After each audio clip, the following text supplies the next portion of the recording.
The Story of Freemason, James Cash Penney. Penney, the man who built his life on the value of honesty, and it paid off, literally. Within a decade, he owned 30 more stores. Today, there are 850 JC Penney stores in the US and Puerto Rico. In the small town of Hamilton, Missouri on September 16, 1875, James Cash Penney was born to a humble family. Little did they know that their son would one day become a pioneer in the world of retail. James grew up in a modest household, learning the values of hard work and perseverance from his parents. Despite the family's financial struggles, James excelled in school, showing a natural aptitude for business and a keen eye for detail. After completing his education, James ventured into the workforce, taking on various jobs to support himself. His determination and work ethic caught the attention of a local merchant, who offered him a job as a store clerk. This marked the beginning of James's journey in the retail industry. In 1898, Penney began working for a small chain of stores in the western United States called the Golden Rule Stores. In 1902, owners Guy Johnson and Thomas Callahan, impressed by his work ethic and salesmanship, offered him a one-third partnership in a new store he would open. Penney invested $2,000 to open a store. He participated in opening 2 more stores, and when Callahan and Johnson dissolved their partnership in 1907, he purchased full interest in all 3 stores. This would eventually lay the foundation for what would become the iconic JC Penney chain. Despite facing numerous challenges and setbacks along the way, including a devastating fire that destroyed his store, James remained resilient and determined.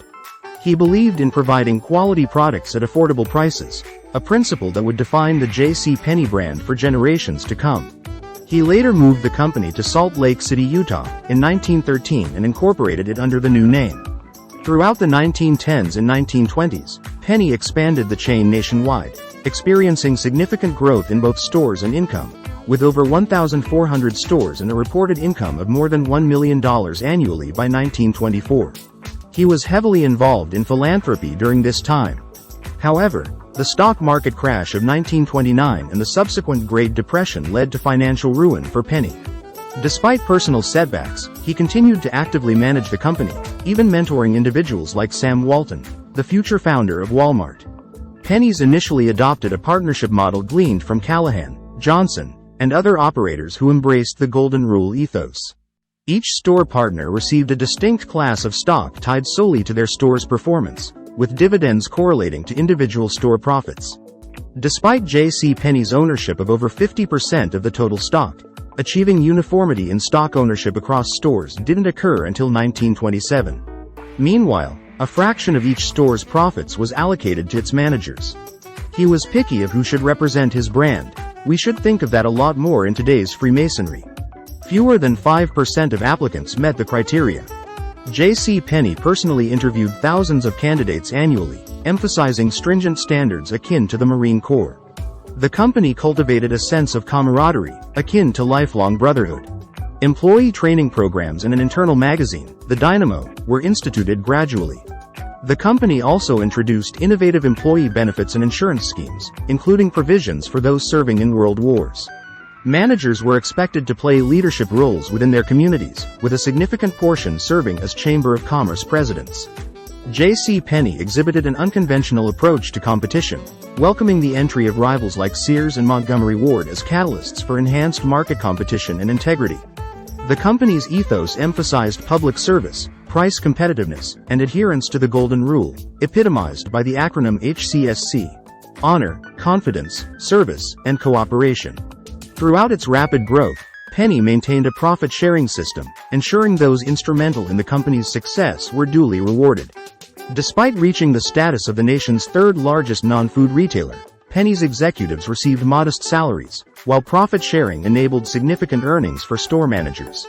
In 1927, Penney envisioned the company achieving billion-dollar sales, a milestone realized in 1951. Despite enticing merger offers from Sears and Montgomery Ward in 1929, Penney's opted to retain independence, prioritizing its unique culture of sharing and cooperation. Penney remained chairman of the board until 1946 and served as honorary chairman until 1971. Penney lived in New York City at 888 Park Avenue, though he spent the winters in Palm Springs, California. On December 26, 1970, Penney fell and fractured his hip. A few weeks later, he suffered a heart attack and never fully recovered. He died on February 12, 1971. The Reverend Dr. Norman Vincent Peale, also a Freemason, delivered the eulogy at the funeral. Penney was buried in Woodlawn Cemetery in the Bronx, New York City, not far from the grave of fellow retail entrepreneur, F.W. Woolworth. His estate was valued at approximately $35 million. Roughly $2.7 billion today. Penney was a Freemason most of his adult life, initiated into Wasatch Lodge No. 1, on April 18, 1911 at the age of 36. He was a member of both the Scottish and York Rites. Penney was coroneted a 33rd degree on October 16, 1945. He received the Gold Distinguished Service Award by the General Grand Chapter, Royal Arch Masons in 1958. He typically wore a large ring showing his Masonic degree. Penney was a member of two professional collegiate fraternities, Alpha Gamma Rho for agriculture and Alpha Kappa Psi for business. Penney was involved with the founding of the University of Miami and served on its board of trustees from 1926 to 1930. In 1953, the Springfield, Missouri Chamber of Commerce presented Penney with a Ozark Hillbilly Medallion and a certificate proclaiming him a Hillbilly of the Ozarks. In 1960, Penney teamed up with the University of Missouri to establish the Penney Missouri Awards to recognize excellence in women's page journalism, hoping to improve the sections where his stores most often advertised. JC Penney was a businessman, Mason, and overall great human. We hope you liked this episode of the Old-Fashioned Masonic Podcast. Give us a like, comment, and don't forget to subscribe.